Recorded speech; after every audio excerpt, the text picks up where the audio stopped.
Assalamualaikum warahmatullahi wabarakatuh. Pada kesempatan ini, pada video pembelajaran ini, kita akan membahas tentang akuntansi lembaga keuangan syariah.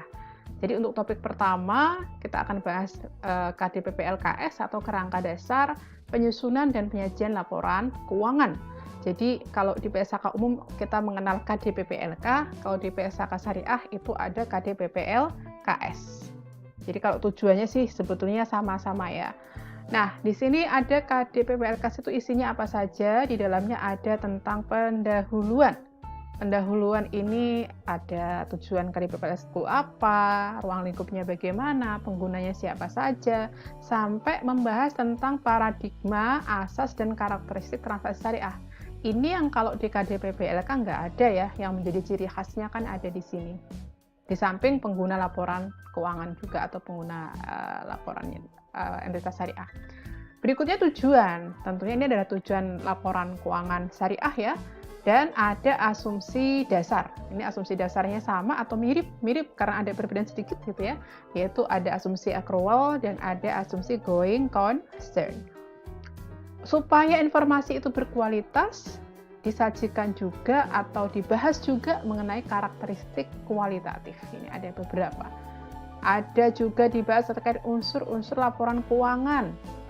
Kalau unsur-unsur laporan keuangan syariah, di sini secara sekilas kita bisa lihat pembedanya. Ada namanya dana sirkah temporer ya. Kalau di perbankan nih biasanya, perbankan syariah nih biasanya common dana sirkah temporer. Ada bagi hasil untuk pihak ketiga gitu ya, ini yang memang tidak ada di laporan atau KDPP-LKS. Kemudian ini saya pindah dulu ya. Kemudian di bawah situ ada pengakuan dan pengukuran. Kalau pengakuan kita biasanya akan lebih berbicara mengenai when, kapan. Nah, kalau pengukuran kita berbicara mengenai berapa sih angka yang dicatat.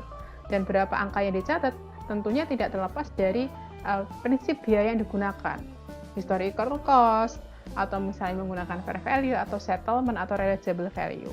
Kita lanjutkan ke berikutnya, sebelum kita lanjut ke lebih dalam lagi mengenai KDPP-LKS, berikut ada prinsip akuntansi syariah yang berlaku umum, ya, yang disampaikan oleh Bapak Wiroso almarhum, di mana di sini kita bisa melihat, ya, rangka prinsip akuntansi berlaku umum itu landasan di paling bawah adalah landasan syariah.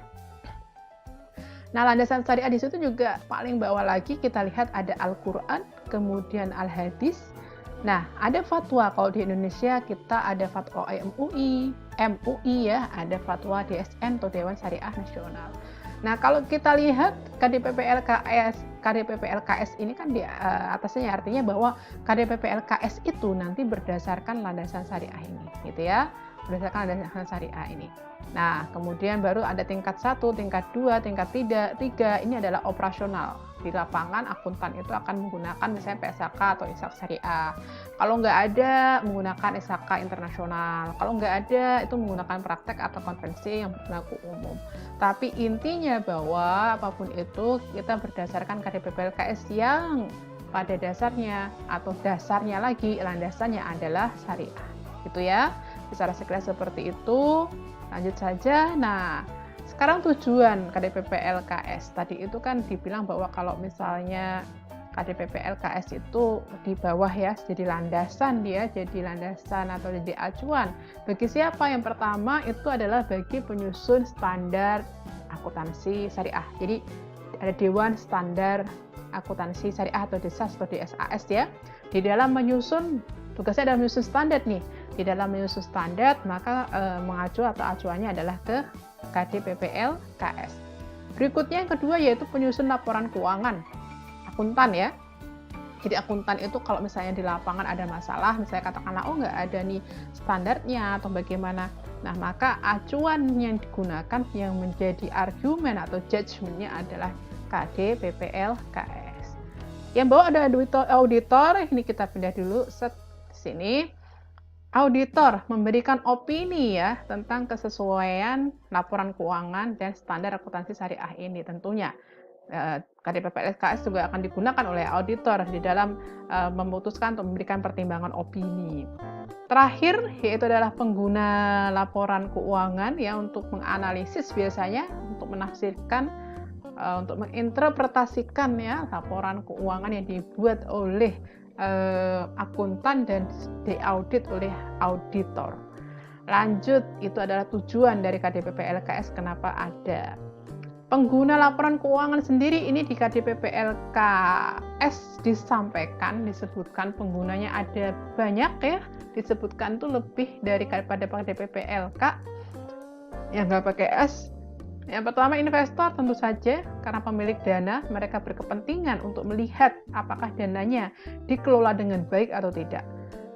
Yang berikutnya ini juga sebetulnya yang terkait dengan entitas syariah ya, yaitu pemilik dana kod misalnya untuk mengetahui jatuh temponya, pemilik dana sirka temporer, bagaimana pengelolaan dana sirka temporer dan tentu saja mungkin ada jatuh tempo atau peruntukannya.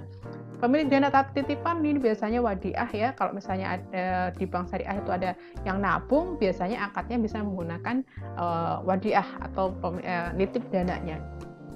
Ada pembayar dan penerima zakat, siswaf ya, ada wakaf nggak terbatas pada zakat tapi juga wakaf.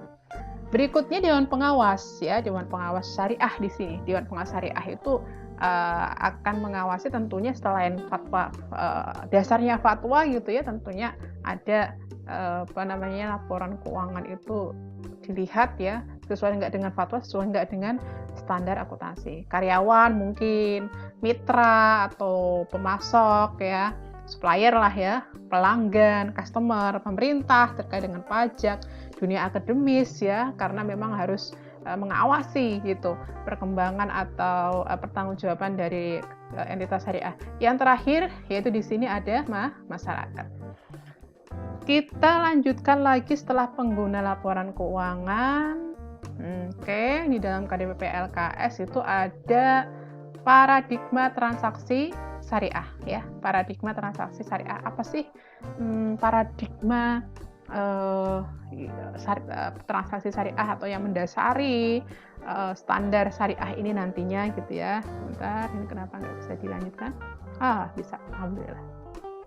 Ya, jadi sebetulnya paradigma transaksi syariah ini ya, kita ada di sini ada falah. Jadi intinya bahwa yang dikerjakan, yang diusahakan itu adalah untuk mencapai falah, yaitu kesejahteraan hakiki, yaitu secara material maupun spiritual. Karena alam semesta ini pada dasarnya ya diamanahkan kepada manusia, kepada kita untuk dikelola, yaitu kita ini menjadi khalifah fil ard gitu ya, mengelola, yaitu manusia mengemban amanah untuk mencapai suatu pencapaian atau suatu tujuan tertentu, yaitu falah gitu. Nah, jadi manusia itu punya akuntabilitas ya, selain misalnya di ubudiyahnya, maka manusia punya akuntabilitas karena terkait dengan khalifah fil ard tadi itu. Untuk asas transaksi syariah di sini ya, untuk asas transaksi syariah ini ada asasnya adalah terkait dengan ukhuwah, kemudian ada adalah, kemudian ada maslahah, ada tawazun atau keseimbangan, dan kemudian ada syumuliyah atau universalisme. Ukhuwah ini adalah persaudaraan ya. Kalau misalnya kita punya rasa persaudaraan dengan sesama, tentunya kita akan berusaha menolong ya, menjamin dan sebagainya. Maka di sini ada terkait dengan ukhuwah itu ada tingkatan-tingkatannya, ada ta'aruf ya, mengenal, kemudian tafahum, saling memahami. Kalau kita udah ketemu orang, saling paham, maka kita bisa membantu atau di situ ta'awun. Kalau sudah kita ta'awun, ada takaful, maksudnya ta'awun ya, menolong, kalau takaful kan menjamin, kemudian ada saling bersinergi, kemudian ada tahalluf gitu. Nah, transaksi yang berikutnya, asas transaksi yang berikutnya adalah atau keadilan, yaitu menetapkan sesuatu sesuai dengan porsinya, bukan sama rata ya, tapi sesuai dengan porsinya. Di mana indikator dari adalah di dalam transaksi syariah itu transaksinya harus bebas maghrib. Maghrib itu apa? Ada maisir, ada gharar, ada riba, itu yang tidak boleh. Jadi transaksinya harus bebas dari itu. Harus bebas dari kezaliman, harus tidak terkait dengan transaksi yang diharamkan. Asas berikutnya yaitu terkait dengan maslahah ya. Maslahah artinya kemaslahatan. Kemaslahatan berarti apa ya? Semacam kesejahteraan ya, memenuhi kesejahteraan bersama. Jadi tidak hanya pribadi tetapi juga kolektif atau bersama. Jadi kemaslahatan ini juga sebetulnya terkait lagi dengan tadi, yaitu terkait dengan amanah untuk mencapai falah. Karena untuk memenuhi itu dibilang bahwa ada pemenuhan terkait dengan maqasid syariah ya. Ada pemenuhan terkait dengan maqasid syariah atau tujuan dari syariah itu. Dimana kalau Al-Ghazali itu mengatakan bahwa tujuan dari syariah atau maqasid syariah itu ada 5 hal, yaitu bagaimana ada penjagaan agama, ada penjagaan jiwa, ada penjagaan akal, ada penjagaan keturunan, dan ada penjagaan terkait dengan harta. Dan kalau Syatibi nanti mengkategorikan lagi itu kan ada dururiyah, ya, ada hajiyah, ada tasniyah dan sebagainya. Teman-teman bisa melakukan kajian-kajian terkait dengan maqasid syariah. Berikutnya ada keseimbangan atau tawazun ya, seimbang ya, antara pencapaian-pencapaian itu seimbang. Dan terakhir adalah sumuliyah atau universalisme, artinya bahwa transaksi syariah itu tidak terbatas pada umat Islam saja, melainkan semuanya ya, semua umat gitu. Tidak hanya untuk muslim tapi juga untuk non muslim, tidak hanya untuk manusia tetapi juga terkait dengan lingkungan, itu universalismenya. Ini nanti bisa kalau yang dapat slide-nya bisa dibaca ya, terkait dengan paradigma dan asas transaksi syariah.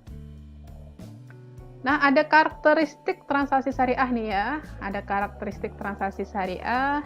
Kita bisa lihat apa saja karakteristiknya. Karakteristiknya pertama itu adalah saling paham dan saling ridho. Ya. Saling paham dan saling ridho atas suatu transaksi, antara minkum, biasanya antara minkum, saling ridho. Kemudian transaksinya itu harus halalan thayyibah ya, tidak cukup halal tapi juga harus thayyib, baik. Ada lagi yaitu fungsi uang, di sini tidak untuk komoditas yang diperjualbelikan tetapi untuk alat tukar, untuk satuan nilai, untuk pengukur harta gitu, satuan nilai. Perjanjiannya harus jelas, tidak ada time value of money, walaupun ini ada kajian-kajian atau jurnal-jurnal membahas time value of money ya. Ada yang nggak apa-apa, tapi juga ada yang bilang itu apa-apa gitu ya, maksudnya ada tidak diperkenankan. Ya, perjanjian itu harus jelas juga di awal, kemudian dibilang lagi tidak terkait dengan ini ya, tidak terkait dengan ini semua. Ada riba, penipuan, rekayasa, riswah, ada baik najis itu permintaan terkait harga ya, biar harganya naik dan sebagainya. Ini ada tujuan laporan keuangan syariah ya, atau mungkin yang tadi mau dibahas lebih lanjut, ini enggak lah ya, enggak usah dibahas lebih lanjut lagi. Enggak boleh ihtikar, enggak boleh monopoli, bai'inah, najas, talaki rukban, suap tuh ya, suap terkait dengan korupsi, wah enggak boleh banget lah itu ya. Apalagi kalau misalnya di entitas syariah misalnya gitu ya, akhlaknya itu jangan sampai misalnya kita itu sedikit pun menerima suap gitu kan, misalnya ada, karena itu bisa mengubah hati ya, untuk mengambil keputusan yang tidak sesuai dengan syariah juga. Ini ada tujuan laporan keuangan syariah, saya taruh sini dulu. Sorry ya, maaf ya. Tujuan laporan keuangan syariah dan tujuan laporan keuangan syariah ini mungkin baiknya kita bahas di part 2 ya. Oke?